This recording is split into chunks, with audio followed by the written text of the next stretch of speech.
जय हिंद दोस्तों, उम्मीद करता हूँ आप सब लोग अच्छे होंगे और अच्छी तरह से रिपेयरिंग कर रहे हो। दोस्तों हमारे पास एक फ़ोन है जिसमें प्रॉब्लम है, जो कि डुअल डेकर है। इसमें प्रॉब्लम ये आ रहा है कि ये ओनली डाउनलोड मोड पर ही आ रहा है सेट को चालू करने पर। चलो दोस्तों एक बार देख लेते हैं इसमें प्रॉब्लम एक्चुअल क्या होता है। तो आप एंड तक देखेंगे जब आप समझ पाएंगे कि किस तरह से आपको फॉल्ट को फाइंड करना होता है। दोस्तों हमारा न्यू ऑफलाइन बैच स्टार्ट होने वाला है 1 तारीख से। आप अपनी सीट को बुक करा सकते हैं। हम केवल 7 लोगों से ज़्यादा क्लास के अंदर नहीं लेते।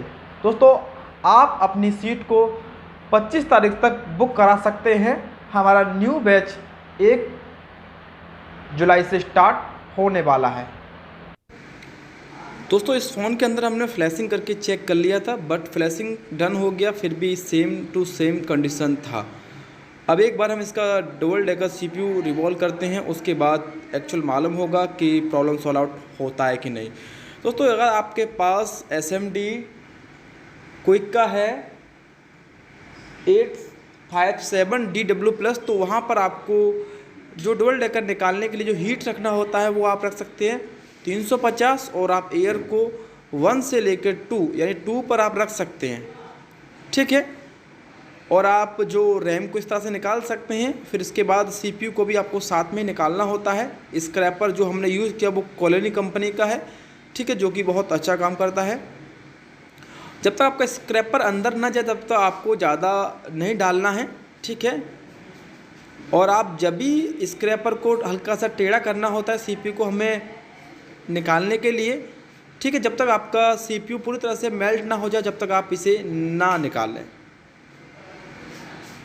और लगातार अभी हीट लगाए रखें। और जो हमारा हॉट गन का नोजल है वो आपका 8 mm का है, मतलब मिडल वाला ये है हमारा हॉट गन का नोजल। देख सकते हैं यहाँ पर हमारा जो रैम और CPU हमने दोनों को निकाल लिया है अच्छी तरह से, ठीक है। दोस्तों यहाँ पर देख सकते हैं, थोड़ा सा क्लीन करते हैं।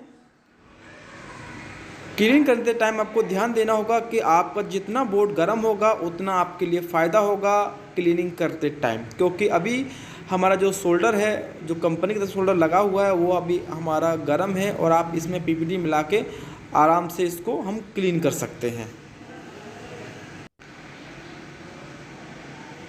यहाँ पर दोस्तों हमने PVD लगा लिया है। अब जो हमारा इस टाइम जो हमारा आयरन का टेम्परेचर रहेगा वो हमारा रहेगा, हमारे पास जो आयरन है वो T12X है, जिसका टेम्परेचर है आपका इस टाइम 320, ठीक है। 320 टेम्परेचर है। और आपको बिल्कुल ही लाइट चलाना है, ज़्यादा आप इसमें फोर्स ना लगाएं। फोर्स लगाएंगे तो आपको 2 चीज़ का प्रॉब्लम हो सकता है। एक तो आपका ट्रैक भी निकल सकता है, प्लस आपका अगर ये आपसे आयरन हल्का सा स्लिप हो गया तो आपका जो बगल में कंपोनेंट है उसको भी डैमेज कर सकता है। इसीलिए आपको सिंपल तरीके से इस तरह से ही आपको चलाना है, ठीक है। बिल्कुल ही लाइट, आपको ज़्यादा यहाँ पर जोर नहीं देना है, ठीक है। अब ये हम इसलिए करते हैं क्योंकि इसकी टेम्परेचर को हम लो कर सकें। टेम्परेचर लो का मतलब होता है जब आप इसे PVD लगाने के बाद डिशोल्डर वायर से जब आप साफ़ करेंगे तो क्या होगा, हमारा कम हीट पर ही क्लीनिंग बराबर होगा। अगर हम इसे नहीं लगाएंगे और हम साफ़ करेंगे तो जो हमारा CPU के नीचे जो कलर होता है ना, ग्रीन कलर का आपको दिख रहा होगा, वो हमारा स्क्रैच हो जाता है। इसीलिए हमको PVD लगाना होता है इसकी टेम्परेचर लो करने के लिए। इससे क्लीनिंग हमारी बहुत हद तक बेस्ट हो सके, ठीक है। सिंपल जो हमने बिट यूज किया है, जो देख सकते हैं नाइफ वाला बिट है, जो कि बहुत शानदार काम करता है। इसमें भी आपके कई टाइप के आते हैं। जो हमारा है ये बिल्कुल ही मीडियम वाला है, जिसमें आपका एक इससे भी थोड़ा सा बड़ा आता है, और ये हमारा मीडियम वाला है। यहाँ पर हम क्लीन कर लेते हैं, आपका टाइम ज़्यादा वेस्ट ना हो, ठीक है। इसीलिए हम थोड़ा सा वीडियो को फास्ट कर देते हैं, ठीक है।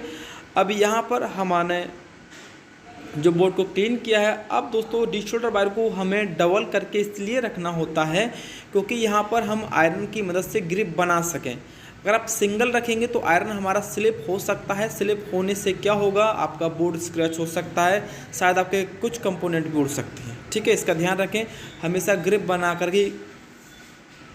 ही काम करो। यहाँ पर आप टेम्परेचर बढ़ा सकते हैं। आप यहाँ पर 330 ले सकते हैं, 350 भी ले सकते हैं, कोई दिक्कत नहीं। बोर्ड में आप 350 360 तक यूज कर सकते हैं, उससे कोई इफेक्ट नहीं पड़ेगा। अगर आप CPU पर काम करेंगे तो आपका टेम्परेचर 320 से ज़्यादा नहीं होना चाहिए, वो भी बहुत रेयर केस में। यहाँ पर देखो सिंपल तरीके से हमने ये करी दोस्तों। जो हमारा CPU है ना, CPU को हमने अपने थिनर में, तो जो CPU है, CPU को हमने अपने थिनर में लगा लिया है। जो हम थिनर यूज करते हैं, यानी CPU को हमने थिनर में डाल दिया, जिससे क्या है उसका ग्लू क्लीन हो सके, यानी ग्लू थोड़ा सा सॉफ्ट हो सके। जो हमारा केमिकल है वो मैकेनिक कंपनी का है 800, जो कि बहुत काम करता है। ये 1 लीटर का कीमत आपका तकरीबन 400 रुपये का होता है और सुपर काम करता है। ये इसलिए हमने डाला है इसके अंदर, जब तक हम इसे क्लीन करेंगे उसके बाद वो उसका ग्लू आपका साफ हो जाएगा, मतलब ग्लू सॉफ्ट हो जाएगा। तो यहाँ पर जो लेयर स्क्रैच हुआ है उसके लिए सिंपल हम यहाँ पर UV मास्क लगा रहे हैं, ठीक है। जो कि UV मास्क इसलिए लगा रहे हैं क्योंकि जो इसका बीच वाला मिडिल पॉइंट है वो आपका सप्लाई का पिन है, इसीलिए इसके जितना भी एरिया हमारा स्क्रैच हुआ है, ठीक है, यानी जहाँ से हमारा आपका कलर निकला है उसको हम कवर कर लेंगे यहाँ से, ठीक है। इसको कवर करना इसलिए बेनिफिट होता है क्योंकि जब आप CPU लगाएंगे और आपका CPU हल्का सा आप हिलाते हैं तो कहीं ये ग्राउंड से अटैच ना हो जाए, ठीक है। ये भी इसमें बेनिफिट है। या ऐसा हो सकता है कि आप ये किसी लाइन से मिला हो और लाइन को छोटा भी कर सकता है क्योंकि सोल्डर इस पर फैल जाता है, ठीक है। इसीलिए हम इसको फुल तरह से कवर कर लेंगे। और यहाँ पर जो हमने ब्लेड यूज किया है वो 11 नंबर ब्लेड है, ठीक है। बिल्कुल आपको बिल्कुल ही काम को सावधानी पूर्वक करना है। जहाँ भी आपको लगे कि हाँ 2 लाइन वहाँ भी मिल रहा है, वहाँ पर आपको ये UV मास्क लगाना होगा, ठीक है। UV मास्क लगाने के लिए ब्लेड 11 नंबर का यूज़ किया, उसके बिल्कुल कॉर्नर से ही आप लेंगे, ठीक है। और किसी भी UV मास्क लगाने के बाद आपको अगर UV मास्क को सुखाना होगा तो आपको कम से कम 5 मिनट का टाइम तो लगना चाहिए, ठीक है। इससे पहले यदि आप निकालते हैं तो शायद ये सही से सूख नहीं सकता, फिर बाद में आप अगर इसे साफ़ करते तो उसके साथ ही निकल भी सकता है। इसीलिए इस चीज़ का विशेष ध्यान रखें। यहाँ पर देखो हमारा जो मास्क है वो लग गया है, UV मास्क, ठीक है। उसे हम सुखाने के रख दिया है। अब देखो हमने देखो यहाँ पर अपना CPU अपने केमिकल से बाहर निकाला, देख सकते हैं कुछ इसका, देख सकते हैं कुछ ग्लू है वो बहुत ज़्यादा ऊपर हो गया है, मतलब किसी हद तक ग्लू इसका लूज हो गया है। अब इसको हमें साफ़ करने में आसानी होगी, ठीक है। क्योंकि ये सेट में प्रॉब्लम ये था कि ये ओनली इमरजेंसी मोड पर ही आ रहा है, ठीक है। यानी ये डाउनलोड मोड पर ही आ रहा है, सेट को चालू करने पे डाउनलोड मोड पर ही आ रहा है। फ्लैशिंग करके देखा फिर भी कोई समाधान नहीं हुआ, इसके बाद हम इसका CPU कर रहे हैं, ठीक है। बाकी का हम इसका चेक कर चुके हैं, बाकी का UPS को चेक कर लिया, उसमें कोई प्रॉब्लम नहीं है। इसके बाद प्रॉब्लम हमको CPU ही को रिवॉल्व करके एक बार देखना होता है हमको। इसके बाद हम CPU को क्लीन करेंगे। CPU क्लीन करने के लिए आप इस तरह से स्क्रैपर को यूज कर सकते हैं क्योंकि इसका ग्लू लूज हो गया है, ठीक है। ये बहुत आसानी से निकल रहा है सिंपल तरीके से। दोस्तों इस तरह से आप कर सकते हैं। बाकी का जो रह जाता है आप उससे पेस्ट और PPD को मिलाकर आप आयरन की मदद से भी कर सकते हैं क्लीन, ठीक है। उसके बाद डिश लगाकर आप फाइनल टच दे सकते हैं। यहाँ पर इसको भी हम क्लीन कर लेंगे जिस तरह से हमने बोर्ड को क्लीन किया था। यहाँ पर जो टेम्परेचर रहेगा हमारे आयरन का वो ओनली 300 ही रहेगा, ठीक है। इससे ज़्यादा हम टेम्परेचर नहीं लेंगे। और आप यहाँ पर बिल्कुल लाइट हाथ से ही CPU को मतलब साफ़ करेंगे। ज़्यादा आपको यहाँ पर स्क्रैच मतलब ज़्यादा आपको फोर्स नहीं करना है और आप CPU को ज़्यादा टच नहीं करेंगे। जितना इसका बॉल है उसी बॉल की मदद से ही पूरे पिन पर PPD को फैला लेंगे। इसके बाद अगर आपका CPU में कुछ काला काला बॉल्स रह जाता है, ठीक है, जो कि उसमें आपका बिल्कुल काला सा दिख जाता है तो उसे आप ब्लेड्स की मदद से क्लीन कर सकते हैं, ठीक है। नहीं तो आपका एक ब्रश आता है, उस ब्रश से भी क्लीन कर सकते हैं। बाकी आपकी मर्ज़ी है, आपको किससे क्लीन करना है वो कर सकते हैं। बाकी हम CPU को साफ़ कर रहे हैं। CPU को अब दोबारा से क्लीन कर लेंगे फाइनल टच के लिए। यहाँ पर हमने फ्लक्स लगा लिया। फ्लक्स जो हमने यूज़ किया है वो हमारा मैकेनिक कंपनी का है UV559, जो कि बेस्ट है और अच्छा काम करता है, ठीक है। दोस्तों यहाँ पर CPU